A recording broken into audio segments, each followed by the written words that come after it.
Have you ever heard of a mother who gave birth, but no one knew who the father was? Some swore it was a stranger. Others whispered it was someone inside her own house. The truth was so disturbing the entire town tried to erase it. But silence only makes secrets louder. And this one refuses to die. In a remote town where the roads bent like secrets and the hills seemed to swallow whispers, there lived a family that was spoken of in hushed tones. Their small wooden house sat at the edge of the settlement, half hidden by overgrown trees and tall grass, as though the land itself wanted to keep them concealed.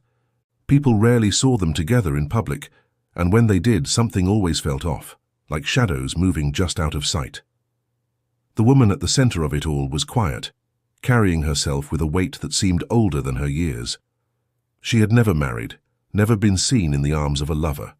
And yet one winter morning, the first whispers began to drift across the town square.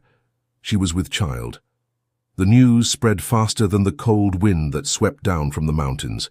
In a place where every birth was celebrated and every secret was scrutinized, her pregnancy struck like a spark in dry straw. Neighbors watched her closely, noting the way her body changed, the way her eyes seemed to avoid theirs. She offered no explanations, and in her silence, suspicion grew. Was there a stranger who came and left in the dead of night? Was it someone trusted, someone who blended too easily into her days? No one could say for certain, but the gossip turned darker with each passing week, fueled by the eerie quiet that hung around her family home. Children whispered as they walked past the crooked fence that encircled the property, daring each other to glance through the window, where the curtains never seemed to move. Older women shook their heads and muttered that nothing good ever grew from silence that heavy. And though no proof existed, everyone agreed on one thing. There was something deeply wrong in that house. As the seasons shifted, and her condition became undeniable, the line between rumor and truth blurred, until the town itself seemed to hold its breath, waiting for a revelation it was almost too afraid to hear. The house that stood at the edge of town was more than just timber and stone. It was a vault of unspoken stories, each wall saturated with a silence too deliberate to be ordinary.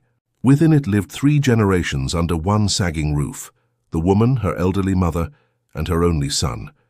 They were bound not by warmth, but by an uneasy stillness, as if each avoided the other's eyes for fear of revealing what lingered beneath. The grandmother, stooped and nearly blind, shuffled about with her cane, muttering to herself about things no one else seemed to hear. The woman, often seen drawing water from the well at odd hours, kept her head down, her lips sealed tight, while her son grew into a young man who never quite fit in with the others his age. The boy had always been strange, neighbors said. Even as a child, he followed his mother closely, his eyes rarely straying from her. While other children played in the dusty square, he lingered near the doorway of their crooked house, as though guarding something within. As he grew older, his silence deepened, and his presence carried a weight that unsettled those around him. He rarely spoke, but when he did, his words were clipped, his tone oddly protective, as though anyone who questioned his family crossed a boundary that must not be breached. The absence of men in the household only fed the speculation. There was no father, no brother, no visiting cousin or uncle, no one who could explain the sudden pregnancy. The woman's mother, when asked, dismissed inquiries with a wave of her trembling hand, muttering that people should mind their own homes. But her evasions only stirred more curiosity. On evenings when the wind carried the smell of wood smoke through the narrow streets, townsfolk swore they could hear raised voices echoing faintly from the old house, followed by long stretches of silence, so deep it pressed against the ear like a weight. Inside, the son's shadow loomed larger with every day. He would fetch supplies, his eyes cold and unreadable as he passed through the market, never pausing to greet a neighbor. He returned swiftly, carrying baskets that seemed heavier than they should have been. Those who caught a glimpse through the windows claimed to see him sitting too close to his mother, their forms blurred by the dusty glass, their gestures too strange to explain away. Nothing about their closeness looked tender, nor did it resemble the easy affection of family. It was something else, something that left a bitter taste in the mouths of those who dared imagine it. Yet in the town, no one spoke openly. The fear of being right was stronger than the hunger for gossip. So they watched the house from a distance, their unease festering in silence, each person privately wondering how long a family could bury its truths before the earth itself rejected them. The day the truth became impossible to ignore was a morning like any other. Pale sunlight breaking through thin clouds, casting a dim glow across the quiet streets. The woman had been absent from the market for weeks, her door firmly shut, her windows drawn tight, but on that morning a faint cry carried across the wind, thin, piercing, unmistakable. A newborn's wail. Neighbors froze in their doorways, baskets half-filled, hands suspended mid-air. Within minutes, the whispers began, spreading like wildfire through the town. She had delivered a child.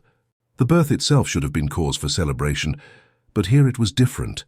The secrecy, the silence, the unease that had clung to her for months, all of it swirled together into something that felt heavy and foreboding. Women gathered at the well, shaking their heads, recalling that not once had they seen her with a suitor. Not once had they heard the laughter of a courting pair near her door. Men muttered to each other with narrowed eyes, voicing what none dared say too loudly. If no outsider had entered the house, then the answer must be found within its walls. Soon a midwife who had been summoned quietly to the birth spoke of the child's features. She described the shape of its face, the angle of its brow, the uncanny resemblance to someone the town knew well. Her words fell like stones into a still pond, rippling outward until they touched every corner of the community. People began to compare, to notice. The newborn bore the eyes of the young man who walked the streets with cold detachment, the same piercing gaze, the same shadowed intensity. And though no test existed to confirm it, the resemblance alone was enough to ignite suspicion. By nightfall, the town square buzzed with voices lowered to fearful tones. Some claimed they had always known something was wrong with that family, that the boys' watchful stares had never been natural. Others said they had seen them together in ways that unsettled them, gestures too close, too secretive. The birth of the child had transformed vague unease into solid dread.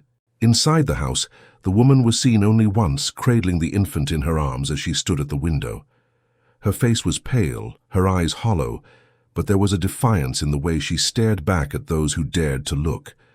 She said nothing, offered no explanation, only held the baby close as if daring the world to question her.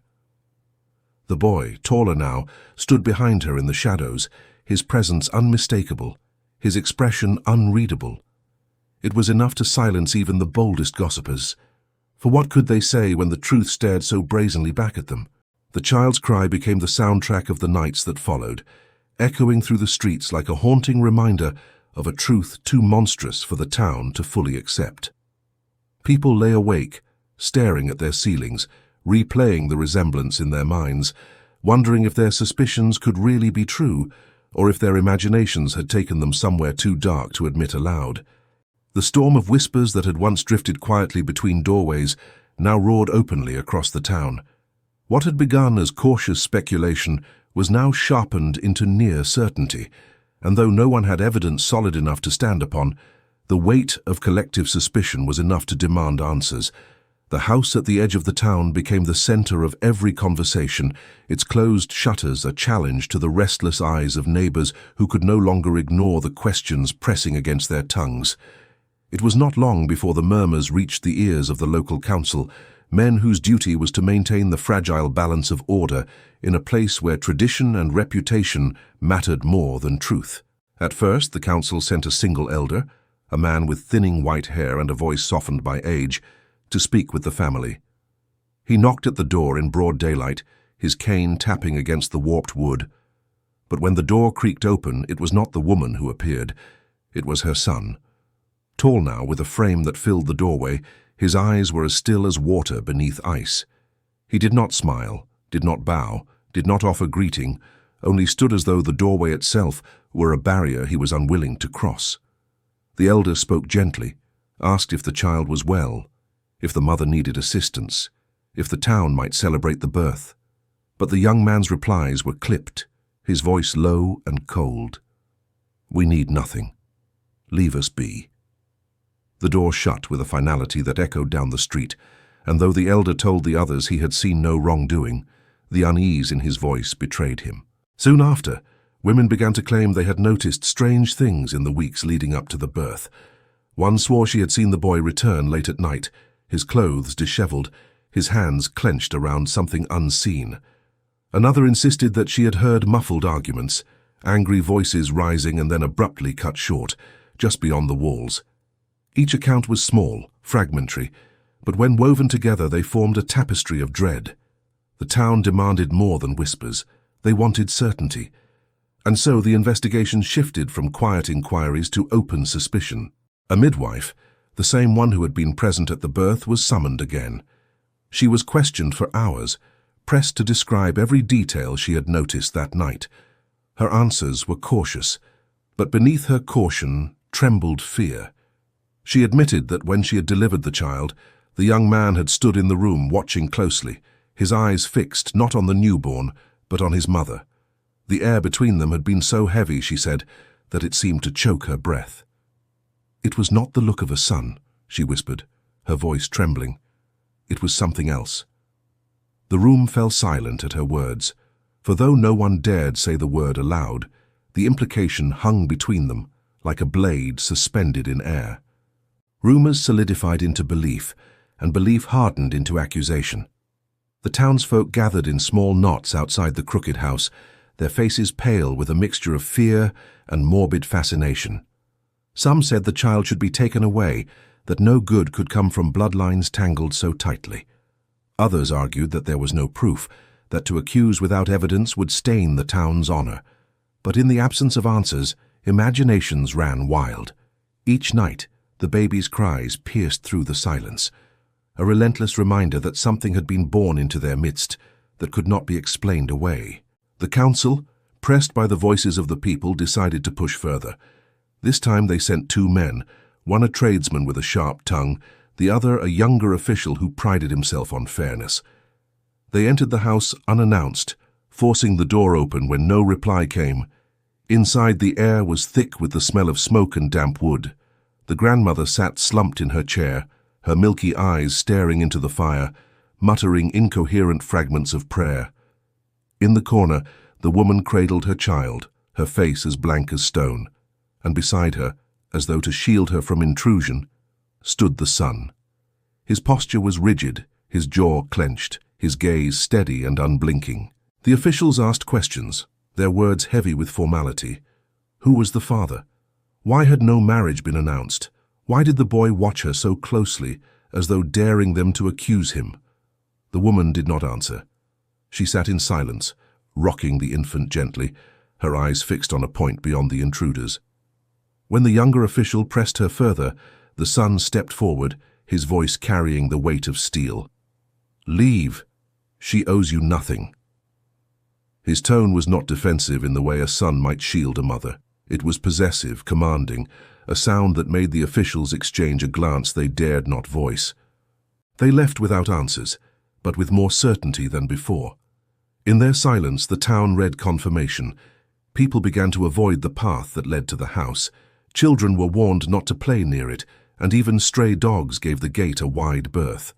The family became specters at the edge of the community, visible yet untouchable, cloaked in an aura of unspoken guilt. The investigation had not produced proof, but it had revealed something perhaps more dangerous, a truth that everyone believed even if it was never spoken aloud. That night, as the firelight flickered in their homes, the townsfolk wondered what horrors could flourish in silence, what sins could be hidden when the only witnesses were bound by blood. And as the baby's wails split the darkness once again, a chilling thought took root in every mind. Some crimes were too monstrous to ever find justice, and some families carried secrets that even time itself refused to bury. By the time spring returned to the valley, the whispers had grown into something heavier, almost tangible. The family's home at the edge of town had transformed into a place no one passed without unease. Windows stayed shut, doors barred, and when smoke curled from the chimney, villagers swore it carried the scent of secrets too foul to name. The child, now several months old, cried less often, but when his voice did break through the stillness of night, it seemed to reach beyond the walls, tugging at every heart in the town with equal parts pity and dread. The council could no longer pretend to ignore what had become the town's obsession. Though no proof existed, the suspicion had thickened into conviction. At last, a decision was made. The family would be summoned to the hall, questioned publicly before the townsfolk. It was a rare act, a dangerous one, for to accuse without evidence was to risk destroying the honor of not just a household, but of the entire community. Yet silence weighed heavier than shame, and so the summons was delivered. When the day came, the townspeople filled the hall until no seat remained empty. The air crackled with anticipation, the murmurs of gossip rising and falling like waves against stone. The door creaked open, and the family entered. The grandmother shuffled slowly, leaning on her cane, her lips moving in muttered prayers. The woman followed, carrying the child against her chest, her face expressionless, her gaze fixed on the ground. Behind her walked the son, his broad frame casting a shadow that seemed to stretch across the hall. His jaw set, his eyes hard and unyielding. The councilman, an aging figure with furrowed brows, stood at the front and addressed them. His words were deliberate, measured, meant to weigh truth against silence. "You have been called here," he began, "because the child's birth has brought questions, questions that cannot be ignored, for they concern not only your household, but the trust of this town." His voice trembled, not with fear, but with the weight of what everyone already believed. The woman said nothing. She clutched the baby closer, as though the infant's warmth was the only anchor she had left in the world. When pressed about the father, she only shook her head faintly, her lips tightening, refusing to shape the word that might shatter her. The room grew tense. The councilman turned his gaze to the young man, whose expression betrayed no guilt, no shame, only defiance. His reply was firm, almost cutting. "There is no father. There is no matter here that belongs to you."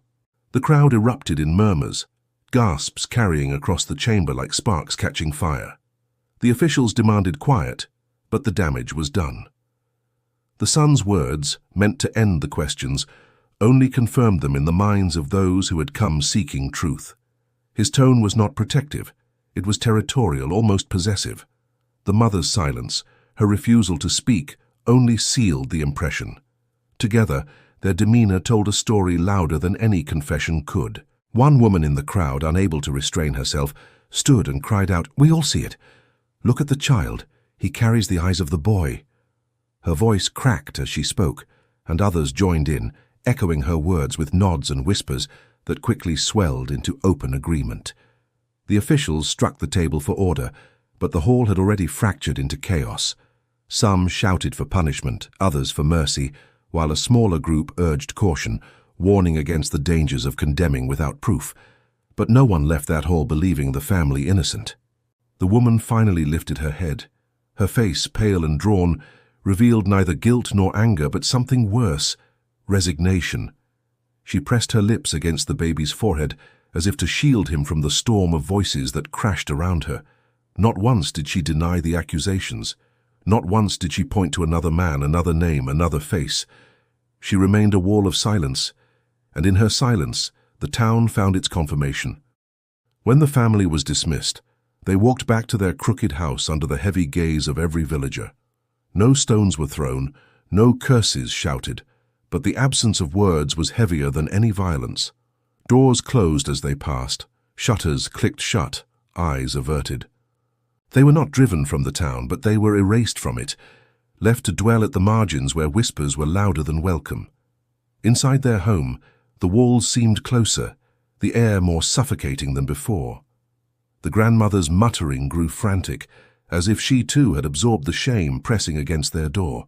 The woman sat with her child pressed tightly against her chest, rocking gently in a rhythm that had no beginning and no end. And the son, standing beside her, stared out the window with an expression as unreadable as stone, daring the world outside to look back at him. That night the town slept uneasily. Mothers held their children tighter, men stared long into the embers of dying fires, and no one spoke the truth aloud. But each person carried it within them, like a secret they wished they could forget. The house at the edge of town had given birth not only to a child, but to a shadow that would linger for generations. The scandal did not fade with time. It spread its roots deeper, winding itself into the soil of the town until every path, every whispered conversation, carried the echo of that family's story. Days turned into weeks, weeks into months, and yet the crooked house remained shut off from the world. The family had become living ghosts, moving only within the boundaries of their property. No one saw them at market. No one heard their footsteps along the cobblestones. No one shared in their joys or sorrows. They existed in a world parallel to the town's, visible only in glimpses from behind tattered curtains and in the nightly sound of a baby's cry. But isolation did not erase memory, it sharpened it. The villagers, unable to move past what they believed, began to treat the family as a kind of curse, a reminder of what happened when silence concealed too much. Parents warned their children to stay away from the house, telling them that if they lingered too close, the shadows inside would follow them home. Old men sat at the tavern and retold the story in hushed tones, each time adding a new detail, a darker twist, until the line between truth and legend blurred. Some claimed the grandmother had gone mad and wandered the halls at night, calling out names no one knew. Others swore they had seen the sun pacing outside by moonlight, staring up at the sky as if daring the heavens themselves to pass judgment. The woman, once a quiet but ordinary figure in the town, became a phantom in memory. On the rare occasion she was seen at the window, her face was pale, her eyes hollow, her arms always wrapped tightly around the child, as though shielding him from a world that refused to accept his existence. The boy grew in silence, his first years marked not by laughter and play but by secrecy and suspicion. Some said he never cried anymore, that his silence was inherited, carved into him by the very house that bore him. Others whispered that he looked more and more like the one they feared to name, his resemblance a constant reminder of the scandal they could not erase. The town itself bore the weight of what had happened. Trust was fractured. Neighbors who once gathered easily at the well now eyed each other with suspicion, their conversations punctuated by long pauses. If such darkness could bloom within the walls of a house everyone thought they knew, then what else might be hidden in plain sight? The story of the family became more than gossip, it became a warning, a lesson passed down from one generation to the next. Beware the silence, beware what is hidden too long, for secrets rot faster than flesh. Years passed, but the memory did not soften. Travelers who passed through the valley were told the story of the woman at the edge of town, and of the child who bore the mark of his own bloodline. Some called it tragedy, others sin, but all agreed it was something unnatural, a wound that never healed. The family remained in their house, each year sinking deeper into obscurity, until they were less people than myth, less a household than a haunting. And yet, late at night when the wind cut sharp across the hills and the moon hung low, villagers swore they could still hear a sound rising faintly from the crooked house. Sometimes it was the cry of a child, sometimes the echo of an argument abruptly silenced, and sometimes, most unsettling of all, the low hum of a lullaby, carried on the air as though a mother were singing to her child, refusing to let the world take him away. No one dared approach, no one dared to ask, but the truth lingered all the same, unspoken but undeniable. Some families do not break when they should, and some sins do not bury themselves. They live on in the walls, in the whispers, in the children who carry bloodlines too tangled to name. And in that small town, long after the people were gone, and the houses turned to dust, the story remained, echoing through the generations like a curse that refused to die.